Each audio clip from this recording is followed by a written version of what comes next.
Hey,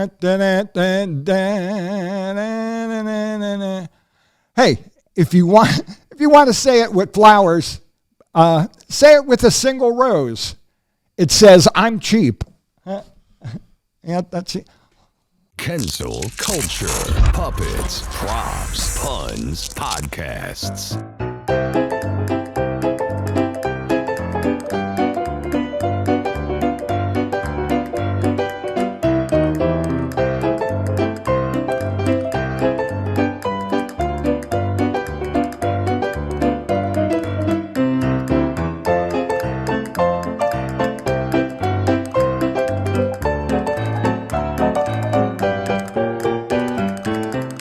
Hey, ladies and gentlemen.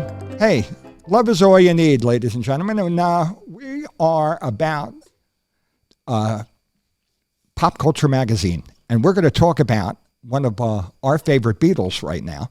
Dung beetle. Ladies and gentlemen, once again, here at Kensil Culture, we are going to introduce the boss. That main stem of the show, ladies and gentlemen, John Kensil himself. Hey, people. Thanks for tuning in, sharing this with all your friends. People. We're not big Beatles fans. I know a lot of people out there go, I hate the Beatles. I like Scrapple. Yeah. Right? But I like, the more intriguing things about celebrity I like is that they're not perfect human beings. You might go, why do you hate, John? Why is your soul filled with hate? Why does your soul look like a dark blackened apple? No, I just think it's interesting. But I like the Beatles, and it always made me, you meet everybody go, I hate the Beatles, and you go, why? And they go, I just hate them. Do you hate them for their talent or what they put out, or you hate because they're overplayed? I can see the overplayed thing, right? But I like reading about the early Beatles starting out. They were the Silver Beatles, named after Buddy Holly's band. Mm-hmm. And they became the Beatles. Silver Beatles, they were first called. The Quarrymen. Yes. Okay. And then before that. And then they that's right. to the Beatles. Right. And then they became Joe Dolce. I got bugs all over my tie. This is from the Insectarium. But the Beatle we're going to talk about, look, I got a lady Beatle right over there, not Miss Ono. Oh yeah. Well, what I think is really interesting is the drummer for the Beatles. First it was John, Paul, George, and before Ringo joined was a guy named Pete Best. Best. I think he was with them for about 2.5 years. Yeah, he was with them for 2 years. When they played in Hamburg, Germany. And they made the demonstration record at Decca Records. Yes. That was their big... And they actually recorded with a guy named Tony Sheridan using Pete Best. Yes, and it's kind of, he was like a cheesy like Tom Jones singer, all right, and they would back him up, and that's when the Beatles also recorded like My Bonnie Lies Over the Ocean. Well, that was but Tony Sheridan and the Beatles, but they were working hard on their craft, doing like 5 sets a night for 2.5 years, and Pete Best, who was a handsome guy, was a drummer with them. But I thought it was very interesting because it happened a couple weeks ago, the 60th anniversary of when they fired him. And I thought that was really neat. So I said, why did the Beatles fire him? Like, why did they fire him? And there's some stories around was that John Lennon was jealous because he was a handsome guy. He was getting more attention. He probably was. If you ever see a photograph, he was a handsome guy out of all the Beatles, right? He was a handsome guy, and he did not hang around with the Beatles. Right. He was much more of an independent guy. He was a little bit older. Yes. And he was a little bit more established because his mother owned the club, and he owned his own drum set. Yes, and that's exactly right. And it's said, too, that he was more interested in, he was interested in different things. They were musicians, and and they did pills and things like that. And the big thing was he wouldn't cut his hair into the Beatlesque sort of thing. Yes.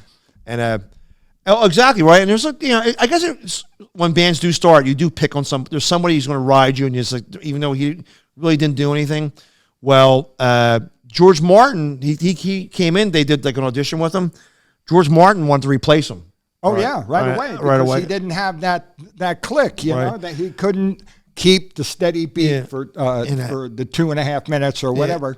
And they on the records, just like all the others, they use studio musicians They don't use the Beach Boys did it. You're right, Hal Blaine, and it was interesting because it said several people I've read said he was only an adequate drummer, right? Right. And I know people would say maybe that little joke when he asked John Lennon, who is Ringo the best drummer you know? And supposedly John Lennon said Ringo's not. He's not even the best drummer in the Beatles. You know, factually that he never said that. Right. Right. But and because I think Paul McCartney plays. He does adequately. But you know, I've watched videos on YouTube of several modern day drummers, famous guys, saying that's BS that Ringo was only a good studio musician because he goes he was incredibly he used to always throw a little that trill at the end of sets, and he knew how to keep the beat, and that's the number one thing. Oh, little quick drumming story, real quick. Some major band, I don't know who they are. I can't think of their name, but they're younger today. This is a modern day band. All right. The drummer is sweating like a racehorse. Okay. Like Mike Tyson in a sauna, and his headphones went out, and you got to hear the beat. This keep up with this band, right?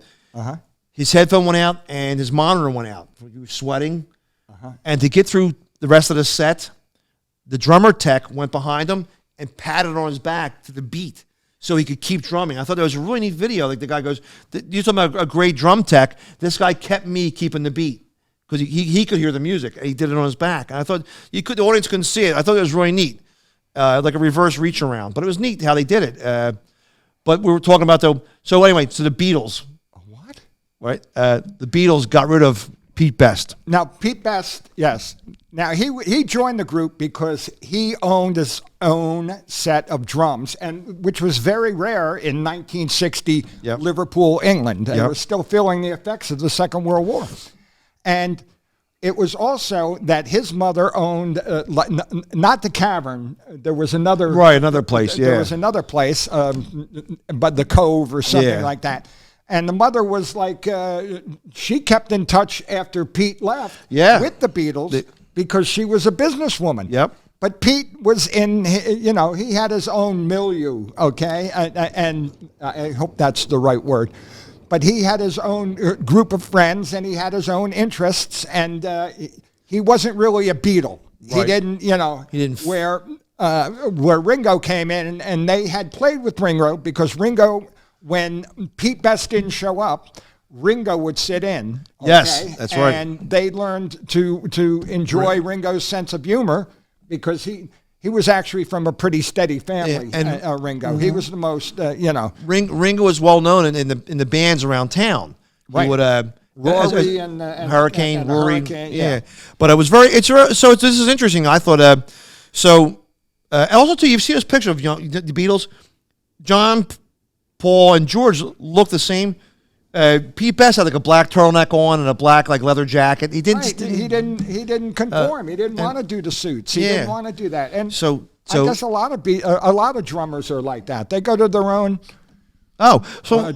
Drummer. They follow their own beat of their own drummer, right? But George Martin, a producer, said this guy's got to go, right? And John and Paul, who were the co-leaders, didn't want to do it. John Lennon said in a Playboy interview, it would have gotten nasty if it was us. So they had Brian Epstein, their manager, tell them, right? And saying, you're out of the band. Well, Ringo couldn't join the band until Sunday.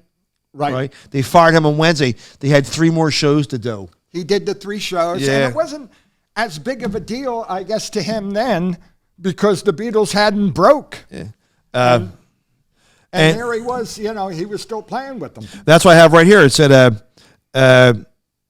here too, George Harrison had been lobbying John and Paul for months, have Ringo join the Beatles.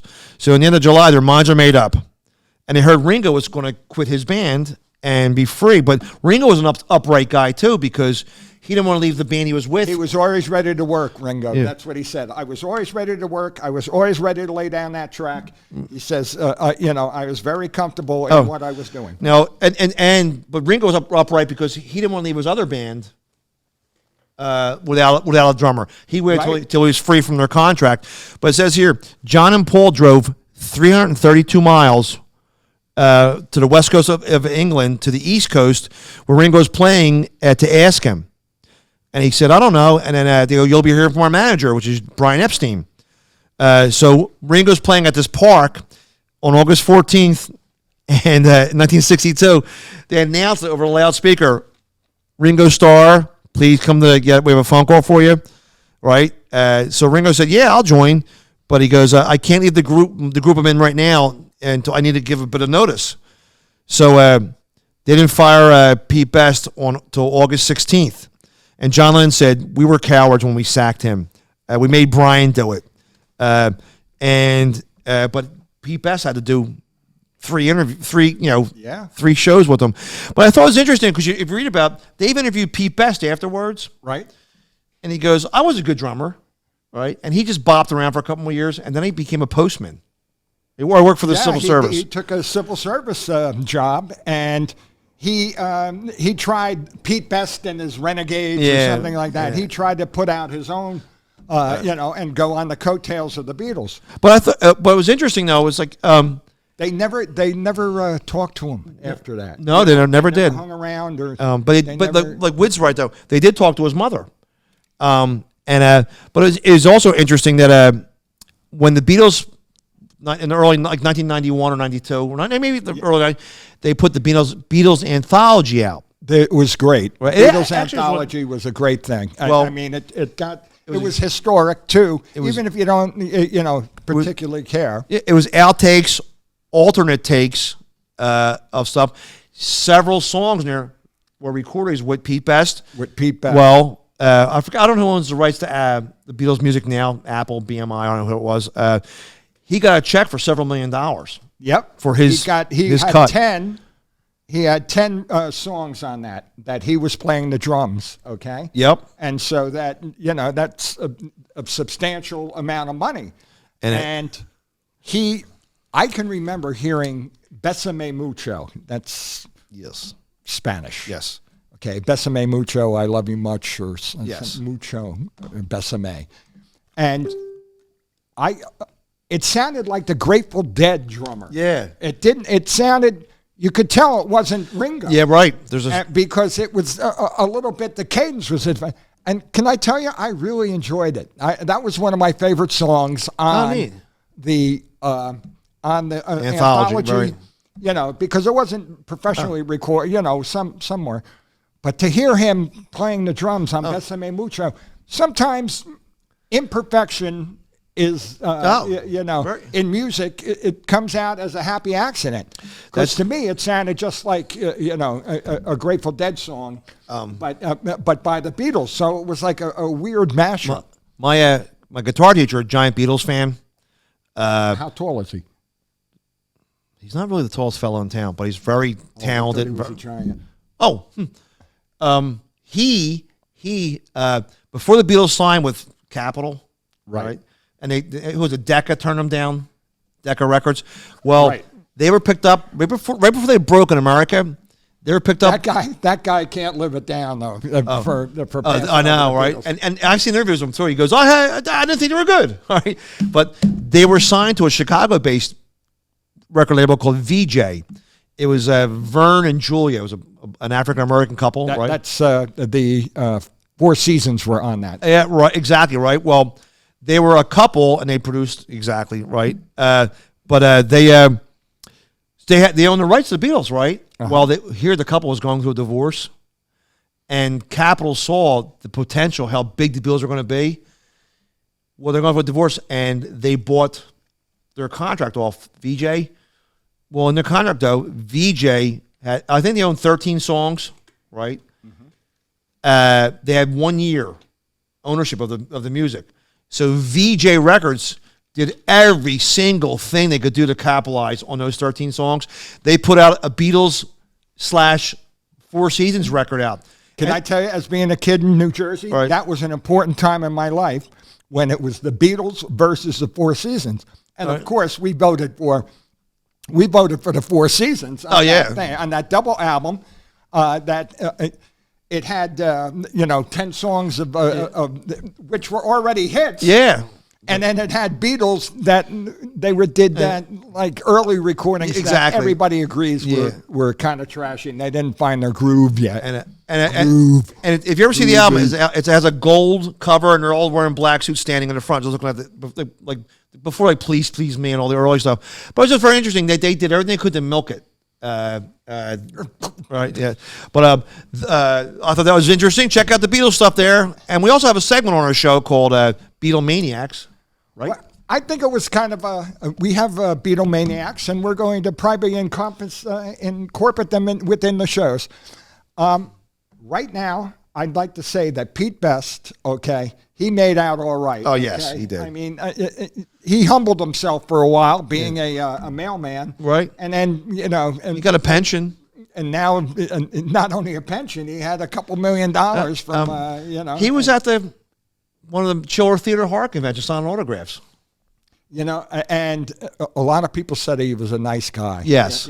Because I sometimes I read, John, and I'll read the comments from, sometimes there's thousands of comments. Yes. But they give you trivial little bits about, and Pete Best, like being, one person said that he was, that he was too sexy for the group. Yes, yeah. And then the next, Which, hundreds of them. That's where too. It's like a not backhand compliment. It's a positive negative. Right. He was too handsome. Yeah, exactly. I get that a lot. Well, here's two handsome ones too. And we're going to say, we want you to press that subscribe button and hit that bell and go like this. Yes.